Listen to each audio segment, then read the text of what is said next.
Welcome back. మనతో పాటు PV Lakshmaiah గారు ఉన్నారు, సబ్జెక్ట్ ఎక్స్పర్ట్. ఇక లక్ష్మయ్య గారు ఇంతకుముందు మీరు మాట్లాడుతూ అక్బర్ అదేవిధంగా అశోకుడు అన్నారు, దేశం మొత్తం ఇంకా అశోకుడిది ఇంకా అక్బర్ కన్నా ఎక్కువ అన్నారు. ఈ మధ్య కాలంలో మీరు చూసుంటారు గౌతమిపుత్ర శాతకర్ణి అని బాలకృష్ణతో సినిమా తీస్తున్నారు. ఆ టైంలో ఒక మాట నేను విన్నాను, ఈయన సర్వ దేశాన్ని పరిపాలించాడు అనేది. మరి మీరు చెప్తున్న మాటలో ఈయన పేరు రాలేదు, అసలు లింక్ ఉందా? ఇది ఇక్కడ ఏంటంటే అశోకుడు రూల్ చేసిన తర్వాత, అశోకుడు మగధరాజు అయిపోయిన తర్వాత, భారతదేశం మొత్తం తన అండర్లోకి వచ్చిన తర్వాత ఎలాంటి యుద్ధాలు లేకోకుండా శాంతి అశోకుని యొక్క ధర్మం అనేటువంటి దాన్ని ప్రవేశపెట్టి ధర్మంలో చేయాల్సినటువంటి యాక్టివిటీస్ ఇవి, కార్యక్రమాలు ఇవి, మంచి పనులు ఇవి అని చెప్పి ఆయన ప్రబోధించడం అనేటువంటి జరిగింది. ఆయన ఎక్కడైతే సెంట్రల్ లొకేషన్స్ ఉన్నాయో అశోకుడు యొక్క ధర్మం అనేటువంటిది ప్రచారం చేసే దాని నిమిత్తం ఎక్కడ పెద్ద పెద్ద బండల మీద దాన్ని కొంచెంగా నునుపు చేసేసి అక్కడ అన్ని చెక్కేశాడు. 1 2 3 4 5 సూత్రాలని. ఆ సూత్రాలు సక్రమంగా అమలు చేస్తున్నాయా లేదనేది, ఈ ధర్మం అనేటువంటి దాన్ని అమలు చేస్తున్నా లేదని కనుక్కునే దానికి మళ్ళీ ధర్మ మహామాతృలు అనేటువంటి వాళ్ళను కూడా అపాయింట్ చేయడం జరిగింది. ఈ విధంగా చేసిన తర్వాత ఏమైందని అంటే సైన్యానికి అసలు ఏమీ పని లేదు. సైన్యం అనేటువంటిది తన యొక్క ఇప్పుడు సైనికుడు చేయాల్సినటువంటిది ఏంటి, యుద్ధంలో రకరకాల టెక్నిక్స్ ఉంటాయి, రకరకాల పరిస్థితులు ఉంటాయి. సో వాటన్నిటినీ మనం ఆకలింపు చేసుకుని ఎప్పుడు యుద్ధంలో పాల్గొంటుంటే ఆ ఎక్స్పీరియన్స్తో వెళ్ళిపోతూ ఉంటాడు. అంటే కొన్ని సంవత్సరాల పాటు భారతదేశంలో యుద్ధం పరిస్థితి లేదు. అశోకుడు మరణానంతరం అంటే చంద్రగుప్త మౌర్యుడు కానివ్వండి, తదనంతర కాలంలో వచ్చిన ఆయన కొడుకు బిందుసారుడు కానివ్వండి, ఆయన కొడుకు అశోకుడు కానివ్వండి, వీళ్ళు ముగ్గురు కలిపి 90 సంవత్సరాలు పరిపాలన చేస్తే అశోకుడు చనిపోయిన తర్వాత దాదాపుగా ఒక 10 మంది రూల్ చేశారు. వాళ్ళందరూ కలిపి కూడా పరిపాలన చేసింది 47 సంవత్సరాలు మాత్రమే. వాళ్ళల్లో లాస్ట్ వాడు ఎవరు అని అంటే బృహద్రథుడు అనేటువంటి వ్యక్తి లాస్ట్ వ్యక్తి. అయితే ఈ అశోకుడు చనిపోయిన తర్వాత భారతదేశంలో రకరకాల ప్రాంతాల్లో ఏమైందనంటే అశోకుడు అనేటువంటి ఒక గొప్ప వ్యక్తి పోయాడు. ఆ వచ్చినటువంటి అశోకుడు యొక్క మనమళ్ళు ఎవరైతే రూల్ చేస్తున్నారో వాళ్ళు బలహీనులుగా ఉండటం వల్ల దక్షిణ భారతదేశంలో ఒక తిరుగుబాటు అనేటువంటిది వచ్చింది, ముఖ్యంగా ఆంధ్ర ప్రాంతంలో. ఆ తిరుగుబాటు చేసినటువంటి వ్యక్తులే ఈ శాతవాహనులు అనేటువంటి వాళ్ళు. శాతవాహనులు ఇండిపెండెంట్ ప్రకటించుకున్నారు. మౌర్య సామ్రాజ్యంతో అదే మగధ సామ్రాజ్యంతో మాకు సంబంధం లేదు, మాకు మేమే అని చెప్పి గిరగీసుకొని వీళ్ళు పెట్టారు. ఈ శాతవాహన సామ్రాజ్యంలో అత్యంత గొప్పవైనటువంటి వ్యక్తి ఎవరు అని అంటే మన బాలకృష్ణ గారు ఇప్పుడు తీస్తున్నటువంటి సినిమా గౌతమిపుత్ర శాతకర్ణి అనేటువంటిది. ఈ గౌతమిపుత్ర శాతకర్ణికి ఒక బిరుదు ఉంది, ఒక ముఖ్యమైనటువంటి బిరుదు. ఆ బిరుదును బట్టి ఆయన ఎంత రూల్ చేశాడు, ఆయన ఎంత ప్రాంతం ఇతని కంట్రోల్లో ఉందని చెప్తుంది. అతని యొక్క బిరుదు ఏంటంటే త్రిసముద్రతోయ పీతవాహన అంటారు. త్రిసముద్రతోయ పీతవాహన అంటే తన గుర్రాల చేత, తన వాహనాలైనటువంటి గుర్రాల చేత 3 సముద్రాల నీళ్లు తాగించిన వాడా అని దాని అర్థం. ఏమిటా 3 సముద్రాలు? దక్షిణాన ఉన్నటువంటి హిందూ మహాసముద్రము, పశ్చిమాన ఉన్నటువంటి అరేబియా సముద్రము, అట్లానే బే ఆఫ్ బెంగాల్. ఈ 3 కూడా అంటే ద్వీపకల్ప భారతదేశం మొత్తం అటు దక్కన్ నుంచి ఇటు దక్షిణం వరకు, దక్షిణ కోణం వరకు కూడా గౌతమిపుత్ర శాతకర్ణి అండర్లో ఉంది. శాతవాహనుల్లో ఆ మొత్తాన్ని, ద్వీపకల్పాన్ని మొత్తాన్ని రూల్ చేసినటువంటి వ్యక్తి ఖచ్చితంగా మన బాలకృష్ణ గారు తీస్తున్నటువంటి గౌతమిపుత్ర శాతకర్ణి సినిమాలో ఆ శాతవాహనంలో చాలా గొప్ప వ్యక్తి. కానీ ఆ నార్త్ ఇండియాకి వెళ్ళలేనటువంటి పరిస్థితి, నార్త్ ఇండియాలో సంబంధం లేదు, ఓన్లీ ద్వీపకల్ప భారతదేశం మాత్రమే శాతవాహనుల యొక్క పరిపాలన. అంటే మహారాష్ట్రలో ఆ చివర పైతాన్ ఆ ఏరియా వరకు మాత్రమే అతని యొక్క ప్రాంతం, అంతే. అశోకుడు ఉత్తర భారతదేశం, పశ్చిమోత్తర భారతదేశం, దక్షిణ భారతదేశం మొత్తం 3 రాజులు పక్కన పెడితే మిగతాదంతా అశోకుడు, మిగతా మొత్తం అశోకుడిది. ఇక్కడ ఈ శాతవాహనులు దాదాపుగా 500 సంవత్సరాలు అట్లా ఇండిపెండెంట్ ప్రకటించుకొని చేస్తే వాళ్ళల్లో గొప్పవాడు ఈయన గౌతమిపుత్ర శాతకర్ణి. ఇతనికి ఇంకొక బిరుదు కూడా ఉంది. ప్రశ్నలు అంటే సందర్భం వచ్చింది కాబట్టి చెప్తున్నాను. గౌతమిపుత్ర ఏక బ్రాహ్మణ అని ఈ క్రింది రాజులలో ఎవరిని అంటారు అని అంటే గౌతమిపుత్ర శాతకర్ణిని. గౌతమిపుత్ర ఎందుకనంటే ఆ రోజుల్లో బ్రాహ్మణులు అనేటువంటి వాళ్ళు అత్యధికమైనటువంటి పొజిషన్లో, హయ్యెస్ట్ సోషల్ ఎస్టీమ్లో ఉన్నారు. కాబట్టి ఈ శాతవాహనులు అనేటువంటి వాళ్ళు బ్రాహ్మణులు కాదు. అప్పుడు జైన మతం, బౌద్ధ మతం అనేటువంటివి విస్తృతంగా వ్యాపించాయని కూడా నేను గతంలో మనం మాట్లాడుకున్నాం. ఈ జైన మతం, బౌద్ధ మతం అనేటువంటి విస్తృతంగా వ్యాపించినప్పుడు బ్రాహ్మణులతో పాటు మిగిలిన వాళ్ళు కూడా సరిసమానంగా ఉన్నారు, అందరూ ఒకటైనటువంటి ఒక భావన అనేటువంటిది వచ్చింది. ఎప్పుడైతే ఈ తక్కువ వర్ణంలో ఉన్నటువంటి వ్యక్తి రాజ్యాధికారానికి వచ్చిందో, నేనొక్కనే బ్రాహ్మణుని, ఏక బ్రాహ్మణ, నేనే బ్రాహ్మణుణ్ణి, నేనే హయ్యెస్ట్ అనేటువంటి ఒక ఫీలింగ్ అనేటువంటిది శాతవాహనంలో ఇచ్చినటువంటి వ్యక్తి ఎవరనంటే ఈ గౌతమిపుత్ర శాతకర్ణి. దాన్నే, ఆ ప్రాసెస్నే సాంస్క్రిటైజేషన్ అని అంటారు. ఈ క్రింది వాటిలో సాంస్క్రిటైజేషన్కు ఉదాహరణ ఏంటి అని చాలా సందర్భాల్లో అడగడం జరిగింది. ఇంతకుముందు కూడా మనం మాట్లాడుకున్నట్టు గుర్తు శాతవాహనులు ఏకబ్రాహ్మణ అనేటువంటి టైటిల్ ఇక్కడ. అట్లానే శాతవాహనుల యొక్క అనంతరం నాగార్జున సాగర్ని పరిపాలన చేసినటువంటి చెంచులు ఎవరైతే ఉన్నారో వాళ్ళు కూడా మేము చాలా గొప్పవాళ్ళం. ఎంత గొప్పవాళ్ళం అంటే శ్రీరాముడికి చెందినటువంటి ఇక్ష్వాకు వంశానికి సంబంధించినటువంటి వాళ్ళం. ఇక్ష్వాకులు అంటే ఎవరు అని అంటే మన నల్లమల్ల ప్రాంతంలో ఉన్నటువంటి చెంచు ట్రైబ్స్కి చెందినటువంటి వ్యక్తి. అట్లానే ఇక్కడ మన ఆదిలాబాద్ ప్రాంతం తర్వాత సదరన్ మహారాష్ట్ర ప్రాంతంలో రూల్ చేసినటువంటి వ్యక్తులు ఎవరున్నారంటే చెండేలులు అని అంటారు వీళ్ళని. చెండేలులు ఎవరనంటే గోండురాజులు. గోండులే చెండేలులు అనేటువంటి టైటిల్ తోటి వచ్చారు. అంటే ఈ రకంగా ఒక వ్యక్తి మీకు సామాజిక నిర్మితి అనేటువంటి దాంట్లో కూడా ఉంది. ఒక వ్యక్తి లేదా ఒక గ్రూపు లేదా ఒక కులము లేదా ఒక ఉపకులము ఎప్పుడైతే రాజ్యాధికారాన్ని అట్లానే ఆర్థికాధికారాన్ని తెచ్చుకుంటుందో ఆ గ్రూప్ అనేటువంటిది ప్రబలమైనటువంటి గ్రూపుగా వర్ధిల్లుతుంది. ఆ ప్రబలమైనటువంటి గ్రూపులో వాళ్ళు మేము కూడా తక్కువ కాదు, మేము కూడా చాలా ఎక్కువ అని చూపించుకోవడం అనేటువంటి జరుగుతుంది. కాబట్టి ఆ నేపథ్యంలో వచ్చినటువంటి ఈ డౌట్ మీరు ఇప్పుడు ఇంతకుముందు చెప్తూ ఉంటే ఏకబ్రాహ్మణ అనే బిరుదు అన్నారు కదా, దాని గురించి కూడా ఒకటి వాదన విన్నాను. వాళ్ళు ఆ బిరుదును పట్టుకుని ఆయన బ్రాహ్మణుడు అన్న వాళ్ళు ఉన్నారు. అయితే ఏది నిజం?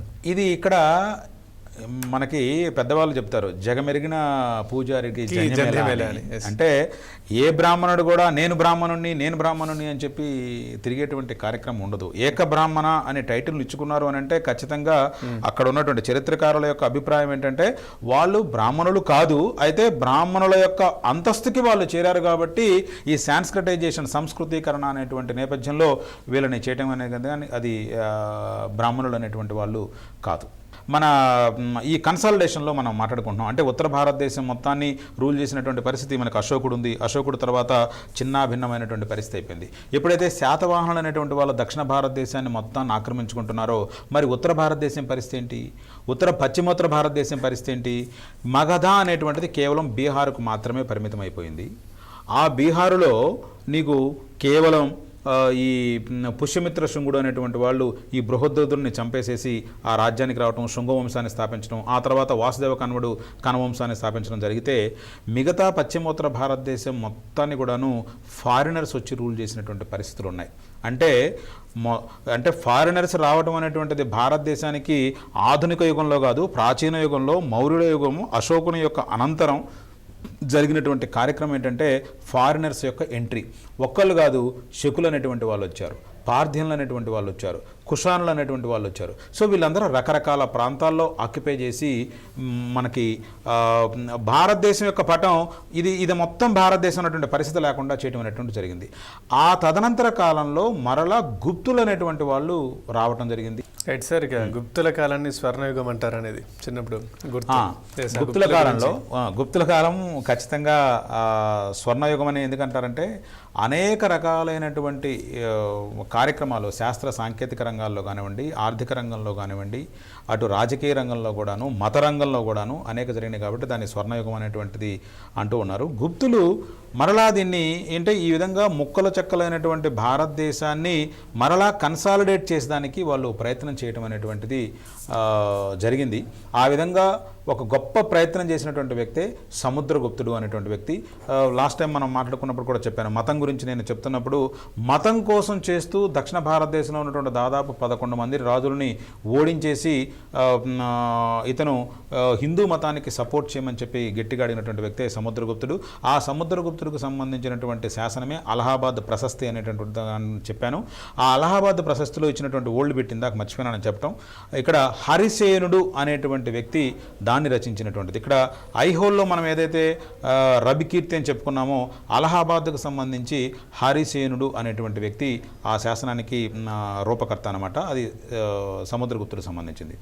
ఆ తర్వాత చంద్రగుప్త 1, సముద్రగుప్త, తర్వాత చంద్రగుప్త 2 అయిపోయిన తర్వాత ఆర్థిక రంగం అనేటువంటిది బాగా బలహీనపడిపోయినటువంటి పరిస్థితి అయిపోయింది.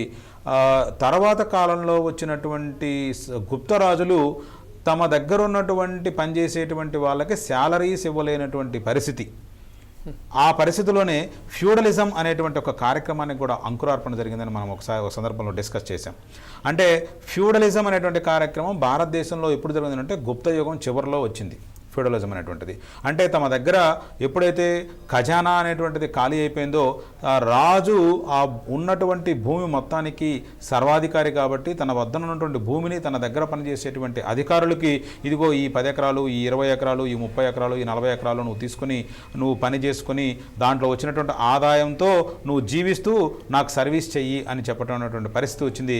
అదే రానున్నటువంటి కాలంలో మీకు ఇదిగా ఫ్యూడలిజం భూస్వామ్య వ్యవస్థకు దారితీసిందని చెప్పి కూడా మనం మాట్లాడుకోవాల్సిన సందర్భం. ఆ తర్వాత గుప్త రాజులు కొంతవరకు ప్రయత్నం చేసి భారతదేశాన్ని ఏకీకృతం చేసేదానికి ప్రయత్నం చేశారు, కానీ బట్ అవ్వలేదు. గుప్తరాజుల కాలంలో కూడా భారతదేశం అంతా ఒకటిగా లేదు. ఆ తర్వాత కాలంలో వచ్చినటువంటి వ్యక్తి ఉత్తర భారతదేశాన్ని వరకు మాత్రమే కన్సాలిడేట్ చేసి ఉత్తర భారతదేశం మొత్తాన్ని తన యొక్క ఏకఛత్రాధిపత్యం కింద నడిపించినటువంటి వ్యక్తే పుష్యభూతి వంశస్థుడు అయినటువంటి హర్షవర్ధనుడు ఏ వంశస్థుడు అనేటువంటిది ఓల్డ్ బిట్ కాబట్టి పుష్యభూతి వంశస్థుడు. ఇతనికి ఉన్నటువంటి ఒక టైటిల్ మనకి ఈ విషయాన్ని తెలియజేస్తుంది. మీరు టైటిల్స్ని బట్టి పట్టకుండా టైటిల్స్ని ఏం చేయాలంటే టైటిల్స్ని బట్టి వాళ్ళ యొక్క బిరుదులను బట్టి ఆ బిరుదుని బట్టి మనం ఆ హిస్టరీని అర్థం చేసుకోవాల్సిన పరిస్థితి. హర్షవర్ధనుడికి ఒక టైటిల్ ఏంటంటే, ఒక బిరుదు ఏంటంటే ఉత్తరాపదపతి అనేటువంటి టైటిల్ హర్షవర్ధనుడికి ఉంది. ఈ ఉత్తరాపదపతి అంటే పదం అంటే టెరిటరీ అని. ఈ ఉత్తరాపదం మొత్తానికి కూడాను ఇతను అధిపతి. మరి దక్షిణాపదానికి ఎవరు? మరి దక్కన్కి ఎవరు అధిపతి? ఆ దక్కన్లో ఉన్నటువంటి అధిపతి ఇందాక మనం మాట్లాడినటువంటి ఐహోలు శాసనానికి సంబంధించినటువంటి వ్యక్తి ఆ పులకేశి II అనేటువంటి వ్యక్తి. సో ఇక్కడ పులకేశి II దక్కన్లో ఉంటాడు, పైన హర్షవర్ధనుడు ఉంటాడు, కింద పల్లవులు ఉంటారు. ఆ పల్లవులు అంటే భారతదేశం అనేటువంటిది ఏ విధంగా మీకు డివైడ్ అయిపోయిందో చూడండి. మీకంటే రాజకీయ ముఖ చిత్రాన్ని హర్షుడు పరిపాలిస్తున్నప్పుడు రాజకీయ ముఖ చిత్రం భారతదేశం ఎలా ఉంది. పైన హర్షుడు ఉన్నాడు, దక్కన్లో వచ్చేసేమో మీకు పులకేశి ఉన్నాడు, కిందేమో పల్లవులు ఉన్నారు. ఆ పల్లవుల్లో మాధవర్మ, ఆ తర్వాత వచ్చినటువంటి వాడు నరసింహవర్మ, వీళ్ళందరూ రూల్ చేస్తారు. ఇక్కడ వీళ్ళ మధ్యలో ఉన్నటువంటి సంబంధం, వీళ్ళ మధ్యలో పులకేశి II అనేటువంటి వాడు ఇటు కింద మాధవర్మని చంపేస్తాడని చెప్పాను నేను. అట్లానే మాధవర్మని చంపేసేసి పల్లవ రాజ్యాన్ని ఆక్రమిస్తాడు. అట్లానే ఈ పులకేశి IIని విష్ణుకుండిలో అయినటువంటి వాళ్ళని చంపేసేసి అక్కడ వేంగి, ఇప్పుడు ఏలూరు ప్రాంతంలో ఉన్నటువంటి వేగి, పెదవేగి, చిన్నవేగి అంటారు, ఆ వేంగి అనేటువంటి ప్రాంతాన్ని తన తమ్ముడైనటువంటి కుబ్జ విష్ణువర్ధన్ పెట్టాడంటాడు. అట్లానే ఈయన ఉత్తర భారతదేశంలోకి వెళ్ళి హర్షవర్ధను కూడా ఓడించేస్తాడు. ఈ విషయాలన్నీ మనకు ఎవరు చెప్పారంటే ఈ ఐహోలు శాసనం చెప్పింది. అందుకనే ఐహోలు శాసనం అనేటువంటిది చాలా ఇంపార్టెంట్ బిట్టు. ఐహోలు శాసనం అనేటువంటిది ఈ పులకేశి IIని హైలైట్ చేస్తూ ఉంది. అందుకనే దాన్ని ప్రశస్తి అన్నాం. ఏ విధంగా హైలైట్ చేసింది అది ఇంపార్టెంట్ మనకి. ఏ విధంగా హైలైట్ చేసిందంటే హర్షుడు అనేటువంటి వ్యక్తి ఉత్తరాపధిపతిని మనకెవరు చెప్పారు? ఈ ఐహోలు శాసనం చెప్పింది. ఇక్కడ ఐహోలు శాసనంలో ఆయన ఎందుకు హైలైట్ చేశారంటే అంత గొప్పవాడైనటువంటి ఉత్తరాపధిపతి అయినటువంటి హర్షుడిని ఓడించినటువంటి వ్యక్తి ఈ పులకేశి II. అంటే గొప్పవాడిని ఓడించాడు కాబట్టి ఇతను ఆటోమేటిక్గా అతనికంటే గొప్పవాడని చెప్పడం ఉద్దేశం ఇక్కడ. కాబట్టి దాన్ని ప్రశస్తి అనే మనం చెప్పుకోవడం జరుగుతుంది. బ్రేక్ తర్వాత మనం దాని గురించి మాట్లాడుకుందాం. చూస్తూనే ఉండండి జై తెలంగాణ టీవీ.